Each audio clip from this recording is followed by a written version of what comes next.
Google made a phone that costs £499. Nothing made a phone that also costs £499. Same price, same month, completely different mentality. And today we're going to break down why is it possible that Google played it too safe with the Pixel 10a, and is Nothing's 4a Pro going to deliver a massive upset? Let's find out. In hand, the 4a Pro feels premium right out the bat because you get an all metal unibody design that is just 7.95 millimeters thin. On the other hand, the Pixel 10a though is a more plastic design with a metal frame along the sides as well. But what I would give some credit to is does feel premium, and that flat non-bumped camera design aesthetically is a really nice take. Overall though, the design profile of the 4a Pro is far more ambitious and exciting, and also includes the Glyph Matrix on the back here, which allows you to customize it through things like the Nothing Community Playground. But in terms of durability, there are some things in favor of the Pixel 10a. For example, it has IP68 dust and water resistant versus IP65 on the 4a Pro, and you also benefit from the excellent Aqua Touch technology, which allows you to use this phone when the screen is completely submerged or wet. Overall though, I would say though, in terms of the design as a whole, it's the 4a Pro that takes the win. On the display front, both use OLED or AMOLED displays. Both offer over 120 Hz, while this offers 144 Hz in the 4a Pro, 120 Hz on the Pixel 10a. And when you put them side by side and you're watching content, you can't really tell a difference.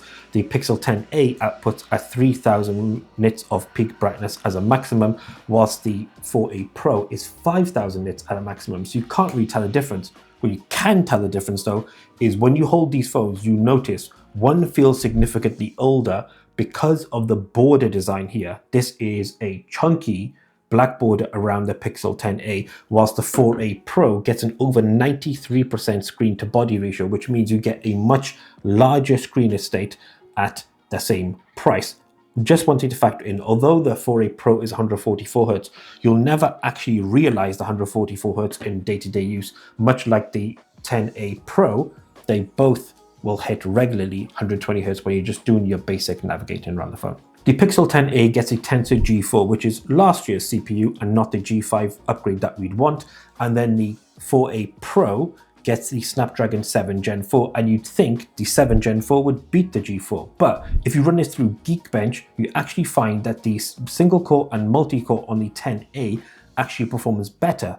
But if you then put this through 3D Mark's Lifestyle Extreme test, you then get different results. The 4a Pro is better at heat management and thus offers less throttling than the 10a, which does get better loop scores. Make of that what you will. In my testing though, there is no difference. Both run really fast, smooth, and there is almost no crashes on either phone.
On the battery front, the Pixel 10a gets a 5100 mAh battery with 30 watts of wired charging and 10 watts of wireless charging.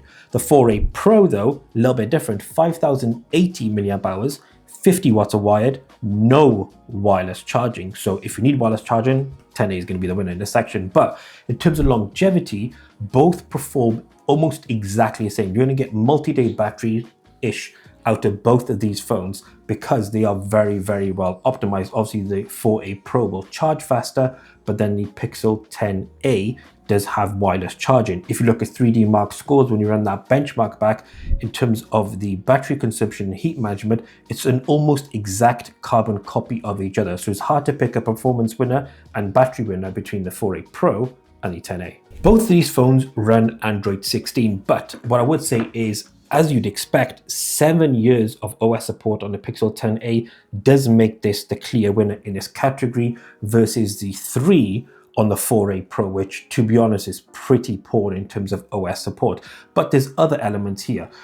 During this video, we didn't get the gallery update for the AI optimization of the 4A Pro, so factor that in. The AI functions on the Pixel are far greater than what they are on the 4A Pro. For example, things like camera coach, which will teach you how better to frame and optimize the images that you're capturing. But also beyond that, if you go into Google Photos on the 10A, you get a lot of the options to edit photos in a variety of different ways, which unfortunately the 4A Pro lacks. What the 4A Pro does have is the use of the essential key at the back here, which uses AI to capture moments and allow you to create screenshots, memory banks, etc., and use those to reference at a later time, for example, shopping and adding it to a list. In terms of the OS speed though, nothing OS, Pixel OS or Android OS, I guess we call it, whatever you call it, there's literally nothing to pick between the two. Both run exceptionally fast. Opening and closing the apps is very quick, and just navigating around is also very, very smooth. But I think the Pixel 10a's 7 years of OS support and its optimization for AI makes it the winner in the software category. Now, the most interesting bit, possibly, and that's cameras, because there is a significant difference between the two. The 10A gets a 48 megapixel main and a 13 megapixel ultra wide. The 4A Pro gets a 50 megapixel main, 50 megapixel ultra wide, 50 megapixel 3.5x telephoto. So there is a bit of a difference between the two at this price point, and let's break down the lenses of both phones and make a quick comparison. The main lens of the 4A Pro does a really good job of capturing nice and vibrant images with mild additional vibrancy, but still retains a lot of natural detail as well. But the images out of the 10A look more real to life and do a better overall job of capturing detail in a variety of daylight conditions. To be fair, it's pretty hard to pick a clear winner out of both, because sometimes the 4A Pro looks better than the 10A. It's a bit different, but what I would say out of the two, the 10A is more consistent. Nighttime photos follow a similar trend. They both deliver really nice, detailed, well-balanced images, with the Pixel winning some shots and the 4A Pro winning other shots. In terms of the video, the 10A is better at processing the varying colors, including offering better stability as well, whilst the 4A Pro has a weird judder to it when stabilization is on. The ultra-wide output of both is very similar, no great shakes here in terms of detail. Edge softening exists on both, and both are pretty usable as a whole. If I had to pick one, I'd probably lean a bit more on the 10A because there's a slightly better color balance and image quality is slightly sharper. The advantage the 4A Pro has in the camera section is, of course, its 3.5x telephoto, which doesn't exist on the 10A, and that does deliver really nice, detailed, and well-balanced images.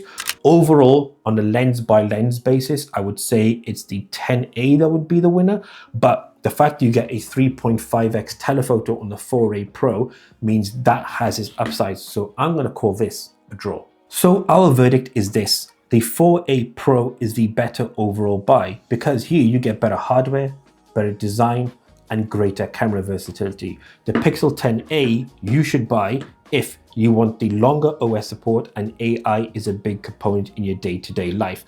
Personally, the 4A Pro is the far better designed phone and the far better value proposition at that $499 price point. But we want you to let us know in the comment section below your thoughts. Which would you pick? And if you found this review helpful, drop us a like, comment, and please subscribe, because it helps support the channel. Until the next one, as always, we out.